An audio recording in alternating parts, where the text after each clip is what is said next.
Which place is known as the heart of the Assamese Neo-Vaishnavat culture? কোন ঠাইখন অসমীয়া নৱ-বৈষ্ণৱী সংস্কৃতিৰ হৃদপিণ্ড হিচাপে পৰিচিত? ইয়াতে অপচন 4টা দি আছে। ইয়াৰ ভিতৰত কাৰেক্ট অপচনটো হ'ব অপচন বি, মাজুলী। ইয়াৰ পিছত আমাক সুধিছে 2 নম্বৰ প্ৰশ্নটো, according to the 2017 elephant census, total number of elephants in Assam is 2017 চনৰ হাতীৰ লোকপিয়ল অনুসৰি অসমত মুঠ হাতীৰ সংখ্যা হ'ল, ইয়াত অপচন 4টা দিয়া আছে। ইয়াৰ ভিতৰত কাৰেক্ট অপচনটো হ'ব অপচন ডি হ'ব, 5719টা হাতী আছে। ইয়াৰ পিছৰ প্ৰশ্নটো আছে, which one was the capital of the Kasari kingdom? এইটো প্ৰশ্ন আপোনালোকৰ বাবে ৰখা হৈছে, পাৰিলে সকলোৱে কমেন্ট কৰি জনাব কোনটো হ'ব ইয়াৰ কাৰেক্ট অপচন। ইয়াতে গোলাঘাট দি আছে, ৰংপুৰ দি আছে, মলসপুৰ আৰু ডিমাপুৰ দি আছে। কোনটো কাৰেক্ট হ'ব কমেন্ট কৰি জনাব। ইয়াৰ পিছৰ প্ৰশ্নটো আছে, in which year Malladev Naranarayan acquired the title Narayan? কোন বছৰত মল্লদেৱে নৰনাৰায়ণে নাৰায়ণ উপাধি লাভ কৰিছিল? ইয়াতে অপচন 4টা দি আছে। ইয়াৰ ভিতৰত কাৰেক্ট অপচনটো হ'ব অপচন চি হ'ব, 1540 চনত।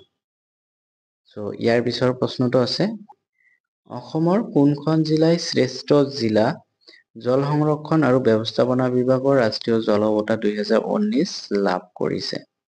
এতিয়া অপচন 4টা দি আছে। ইয়াৰ ভিতৰত কাৰেক্ট অপচন যিটো সেইটো হ'ব অপচন চি, গোৱালপাৰা জিলা।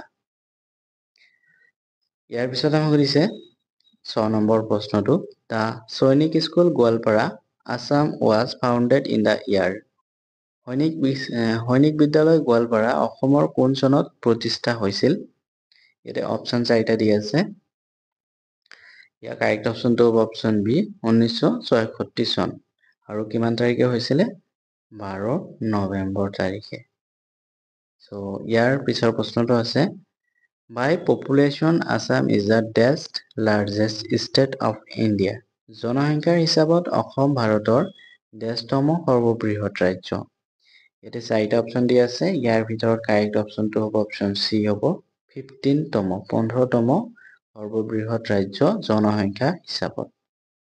ইয়াৰ পিছৰ প্ৰশ্নটো আছে, number wild life century is located in which district? Number বন্যপ্ৰাণী অভয়াৰণ্য কোনখন জিলাত অৱস্থিত? নাম্বৰ বন্যপ্ৰাণী অভয়াৰণ্য কোনখন জিলাত অৱস্থিত? ইয়াতে অপচন 4টা দি আছে, শিৱসাগৰ, গোলাঘাট, ডিব্ৰুগড় আৰু কাৰ্বি আংলং দি আছে। ইয়াৰ ভিতৰত কাৰেক্ট অপচনটো হ'ব অপচন ডি হ'ব, কাৰ্বি আংলং জিলাত নাম্বৰ বন্যপ্ৰাণী অভয়াৰণ্য অৱস্থিত। ইয়াৰ পিছত আমাক সুধিছে 9 নম্বৰ প্ৰশ্নটো, ম্লেচ্ছা ডাইনেষ্টি ৱাজ established by? ম্লেচ্ছ বংশ কোনে প্ৰতিষ্ঠা কৰিছিল? ইয়াতে অপচন 4টা দি আছে। ইয়াৰ ভিতৰত কাৰেক্ট অপচনটো হ'ব অপচন চি, শালস্তম্ভ। শালস্তম্ভই ম্লেচ্ছ বংশ প্ৰতিষ্ঠা কৰিছে। ইয়াৰ পিছৰ প্ৰশ্নটো আছে, in which year the treaty of Majuli was signed between Koch king Naranarayan and the Ahom king Sukaphaa? কোন বছৰত কোচ ৰজা নৰনাৰায়ণ আৰু আহোম ৰজা চুকাম্ফাৰ মাজত মাজুলী সন্ধি স্বাক্ষৰিত হয়? ইয়াতে 4টা অপচন দি আছে। ইয়াৰ ভিতৰত কাৰেক্ট অপচনটো হ'ব অপচন বি, 1563 চনত। ইয়াৰ পিছৰ প্ৰশ্নটো আছে, Srimanta Sankardev died in the year? Srimanta শংকৰদেৱৰ মৃত্যু হয় ডেছ চনত? শ্ৰীমন্ত শংকৰদেৱৰ কোন চনত মৃত্যু হৈছিল? ইয়াতে 4টা অপচন দি আছে। ইয়াৰ ভিতৰত কাৰেক্ট অপচনটো হ'ব অপচন বি হ'ব, 1568 চনত শ্ৰীমন্ত শংকৰদেৱৰ মৃত্যু হয়। ইয়াৰ পিছত সুধিছে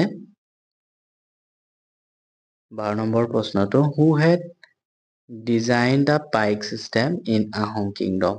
আহোম ৰাজ্যত পাইক ব্যৱস্থা কোনে ডিজাইন কৰিছিল?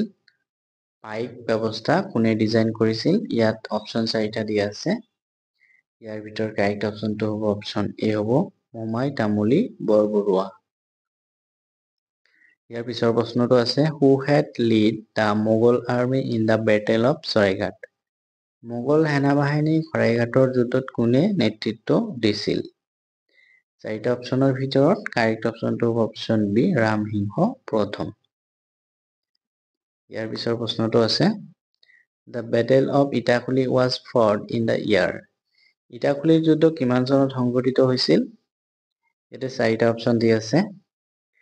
ইয়াৰ ভিতৰত কাৰেক্ট অপচনটো হ'ব অপচন ডি 1682 চনত।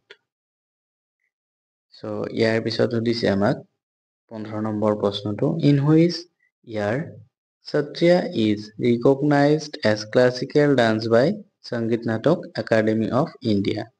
কোন বছৰত ভাৰতৰ সংগীত নাটক একাডেমীয়ে সত্ৰীয়া নৃত্যক শাস্ত্ৰীয় নৃত্য হিচাপে স্বীকৃতি দিয়ে?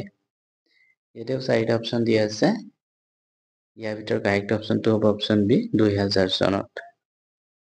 ইয়াৰ পিছৰ প্ৰশ্নটো আছে who was the first Assamese to receive Arjun Award? Arjun বঁটা লাভ কৰা প্ৰথম অসমীয়া কোন? এটা অপচন 4টা দি আছে। ইয়াৰ ভিতৰত কাৰেক্ট অপচনটো হ'ব অপচন সি হ'ব Bhogeswar Barua. Next question. Fakhruddin Ali Ahmed was the best president of India. Fakhruddin Ali Ahmed ভাৰতৰ 10তম ৰাষ্ট্ৰপতি আছিল। ইয়াতে অপচন কেইটা দি আছে। ইয়াৰ ভিতৰত কাৰেক্ট অপচনটো হ'ব অপচন বি হ'ব কাৰেক্ট 5th। ইয়াৰ পিছৰ প্ৰশ্নটো আছে who was the first Indian district magistrate in India? প্ৰথম অসমীয়া ভাৰতীয় জিলা দণ্ডাধীশ কোন আছিল?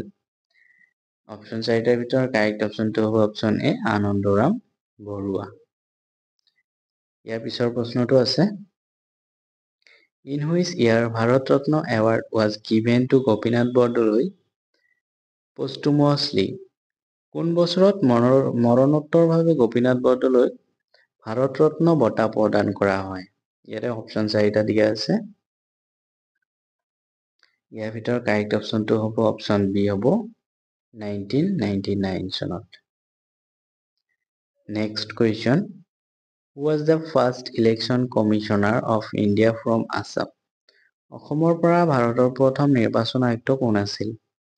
এটাও 4টা অপচন দি আছে। ইয়াৰ ভিতৰত কাৰেক্ট অপচনটো হ'ব অপচন বি হ'ব হৰিশংকৰ ব্ৰহ্ম। Next question. Who was the first Assamese governor of an Indian state? ভাৰতীয় ৰাজ্যৰ প্ৰথম অসমীয়া ৰাজ্যপাল কোন আছিল? ভাৰতীয় ৰাজ্যৰ প্ৰথম অসমীয়া ৰাজ্যপাল কোন আছিল? ইয়াৰ কাৰেক্ট অপচনটো হ'ব অপচন ডি হ'ব Bishnuram Medhi. Next question. Who was the first Assamese actress to win national award under the Best Actress category? শ্ৰেষ্ঠ অভিনেত্ৰী শিতানত ৰাষ্ট্ৰীয় বঁটা লাভ কৰা প্ৰথম গৰাকী অসমীয়া অভিনেত্ৰী কোন আছিল? এটা অপচন 4টা দি আছে। ইয়াৰ ভিতৰত কাৰেক্ট অপচনটো হ'ব অপচন ডি মলয়া গোস্বামী। Next questionটো আছে who is the founder of the Assamese daily English newspaper the Assam Tribune? অসমীয়া দৈনিক ইংৰাজী কাকত the Assam Tribuneৰ প্ৰতিষ্ঠাপক কোন? দি থকা অপচন 4টাৰ ভিতৰত কাৰেক্ট অপচনটো হ'ব অপচন বি হ'ব Radha Gobinda Barua. Next question. Who is also known as the Lion Man of Assam? কাক অসমৰ সিংহ পুৰুষ বা সিংহ মানুহ বুলি জনা যায়? দি থকা অপচন 4টাৰ ভিতৰত কাৰেক্ট অপচনটো হ'ব অপচন ডি ৰাধা গোবিন্দ বৰুৱাক জনা যায়। Next question. আজিৰ ভিডিঅ'ৰ লাষ্ট question হয় এইটো। মলয়া Goswami won the National Film Award for the Best Actress in which Assamese film? মলয়া গোস্বামীয়ে কোনখন অসমীয়া ছবিৰ বাবে শ্ৰেষ্ঠ অভিনেত্ৰী ৰাষ্ট্ৰীয় চলচ্চিত্ৰ বঁটা লাভ কৰে? ইয়াতে অপচন 4টা দি আছে। ইয়াৰ কাৰেক্ট অপচনটো হ'ব অপচন সি হ'ব ফিৰিংগতি। সো আজিলৈকে ভিডিঅ'টো ভাল পালে লাইক কৰিব, কমেন্ট কৰিব আৰু ছাবস্ক্ৰাইব কৰিবলৈ নাপাহৰিব। Thanks for watching.